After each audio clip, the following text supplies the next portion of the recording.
Hi guys, and welcome back to GPFW. It's FA Cup final weekend. It's a special weekend in the football calendar, and I'm delighted to say that my team Chelsea are involved.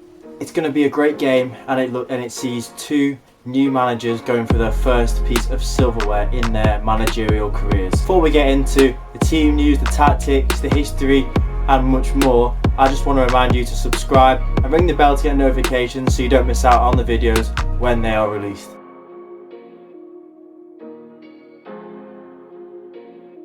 Obviously Chelsea and Arsenal have a lot of history, but in terms of recent history, obviously Arsenal and Chelsea played in the 2016-17 FA Cup final, where Arsenal came out surprise winners as they won by 2-1 in what was an underwhelming final from a Chelsea perspective.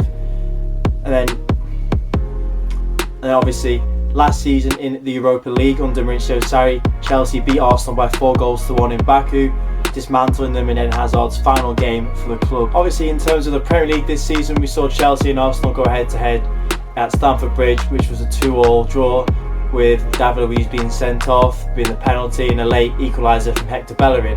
And then in a reverse affair at the Emirates Stadium, we saw Chelsea steal victory right at the death of the Tammy Abraham goal on the break to take Chelsea into the new year and the new decade with a 2-1 win. As every Chelsea fan's thinking, and every football fan will be thinking, they don't want to lose to Arsenal because Arsenal make videos such as this. Hazard's better than Alexis. Are you mad? Are you mad?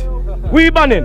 Come on, fam. And they also react like this. I'm telling you, we're gonna win the Champions League!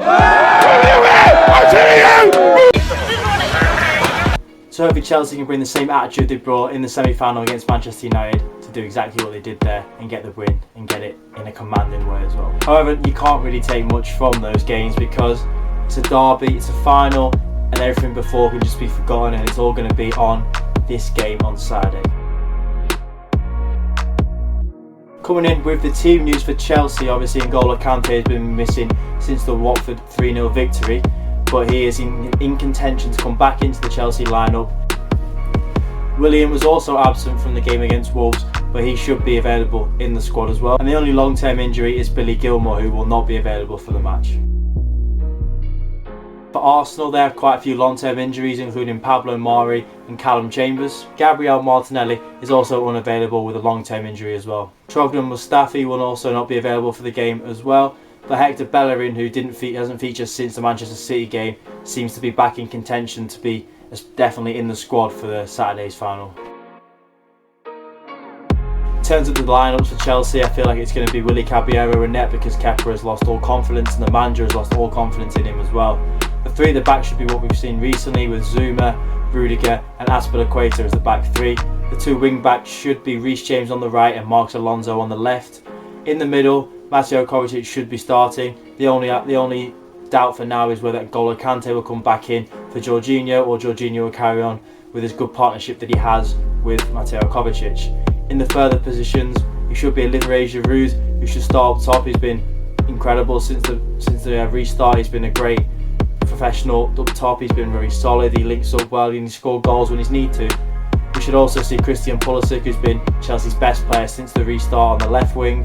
And Mason Mount should be the guy to fill in that right wing spot, as he's been so key for Chelsea in recent times. In terms of Arsenal's lineup, with their 3-4-3, we should be seeing Martinez fill in for the goalkeeper's position in place of Bernd Leno, who is back in training but unlikely to start. The back three could differ. With no Mustafi, it could seem we should see Luiz again. Maybe Rob Holding and Kieran Tierney might fill in that left centre-back position of the three, and that could mean that we see Saka come into the left wing-back position. And then the two midfield have been pretty consistent recently, with Granit Xhaka and Ceballos having a very good relationship together, and it should seem to continue on Saturday. The right wing-back spot could be Ainsley, Maitland-Niles or Bellerin if he's fit enough, and the front three should be Aubameyang, Lacazette and Pepe.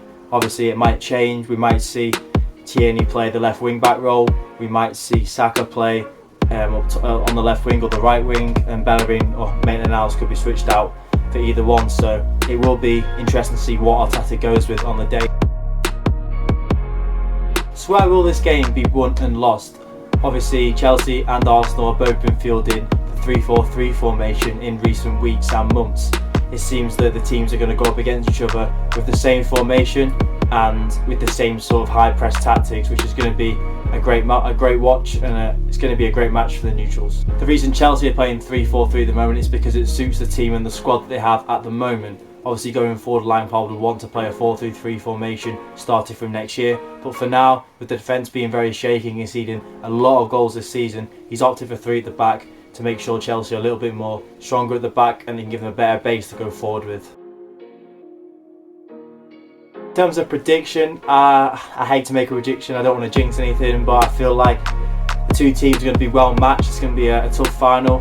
Chelsea are quite home at Wembley and they play really well in a 3-4-3 system. They looked really good against Wolves, definitely defensively, probably the best they've looked all season defensively. Arsenal, I feel like they can be get at. Villa beat them recently. They rode the luck against Manchester City, and Watford put 2 past them as well at the weekend. So we know that Arsenal are there for the taking.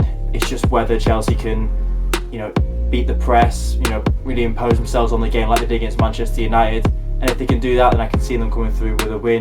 But obviously, you've got to watch out for the likes of Aubameyang, Lacazette, and Pepe, and Saka, who have all got a lot of ability going forward. So it's going to be a tight game. I'm predicting a tight Chelsea win. Win here for Lampard would represent a first trophy, and it would also measure the success of the year, with him overachieving in terms of finishing in the Champions League spaces, joint on points of United, who finished 3rd. Big wins against all the top 6, and obviously win the FA Cup would be great for him and the team moving forward for him. For Arteta, again, it would be a great moment for him as it wins a trophy for Arsenal. It shows that he's done a lot in a short amount of time with a very poor squad, and then that can give both managers the basis to work off going into next season. So that was my first match preview, which is going to be the FA Cup final between Chelsea and Arsenal on Saturday afternoon. If you haven't seen the channel before, make sure to check out all the other videos I have on my channel on the recent relegated players who are too good for the Championship, part 1 and part 2. As always, thanks for watching, stay safe, and I'll see you soon.